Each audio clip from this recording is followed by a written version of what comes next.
France के भौतिक शास्त्री थे कूलाम, चार्ल्स कूलाम। उनने एक नियम प्रतिपादित किया था, एक प्रयोग किया था।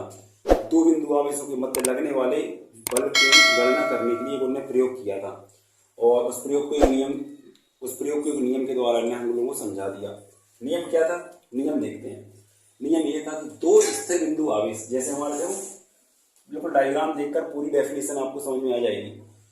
ये है दो बिंदु आवेश Q1 और Q2। दो बिंदु आवेशों के मध्य लगने वाला बल, उन आवेशों के परिमाण, ये दो बिंदु आवेश हैं, इनके मध्य लगने वाला आकर्षण बल या प्रतिकर्षण बल, उनके परिमाण के गुणनफल के अनुक्रमानुपाती।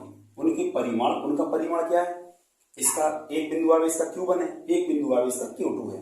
तो उनके बीच लगने वाला बल उनके दोनों बिंदु आवेशों के परिमाण की गुणनफल के अनुक्रमानुपाती। ये हैं दोनों परिमाण और इनका एक गुणनफल आप साथ में लिख देते, डॉट लगा दिया, एक गुणनफल हो जाता है। Q1 इंटू Q2 अनुक्रमानुपाती है बल के, ठीक है।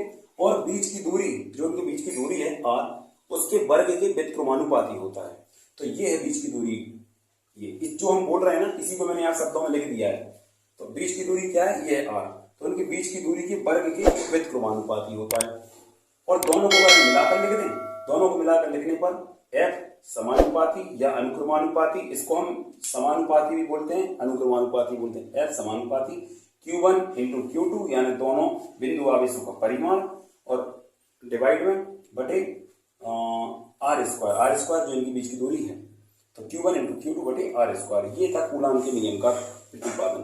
अब हमने ये क्या होता है, ये समानुपाती का एक कांस्टेंट बोलते हैं इसको। ये वाला साइन जब हटता है, तो ये जब साइन हटता है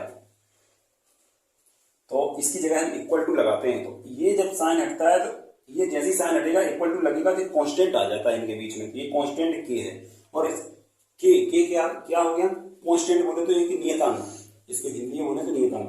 के जहां पर एक नियतांक है जिसका मान आवेशों के बीच के माध्यम पर निर्भर करता है। ये जो के है ना, इसका मान जो आवेश है ना, इनके बीच के माध्यम पर निर्भर करता है कि भैया ये आवेश कहाँ रखे हैं, पानी में रखे हैं कि तुम आसमान में लेकर बैठे हो, कि तुम मतलब जमीन पे बैठे, जहां भी बैठे हो, उस माध्यम पर निर्भर करता है इस के का मान। और के की वैल्यू होती क्या है? के की वैल्यू होती है 1/4πε0। कब 1/4πε0 होती है? कब?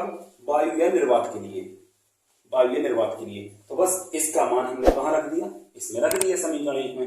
ये रख दिया, ये बन गया हमारे कूलाम का नियम। F = 1/4πε0 Q1 इंटू Q2 बटे R स्क्वायर। और जो मैंने बोला था पूरा ये शब्दों में लिखा हुआ है।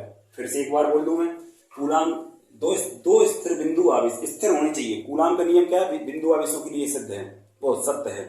तो दो स्थिर बिंदु आवेश के बीच लगने वाला बल उन आवेशों के परिमाण के गुणनफल के अनुक्रमानुपाती, ये परिमाण है और ये उनका गुणनफल है, इसके अनुक्रमानुपाती, तथा बीच की दूरी के वर्ग के व्युत्क्रमानुपाती होता है। तो बीच की दूरी का वर्ग ये है बीच की दूरी, ये उसका वर्ग लगा दिया, व्युत्क्रमानुपाती यानी उसके डिवाइड में कर दिया। तो ये बीच की दूरी के वर्ग के व्युत्क्रमानुपाती, दोनों को मिला के लिख दिया।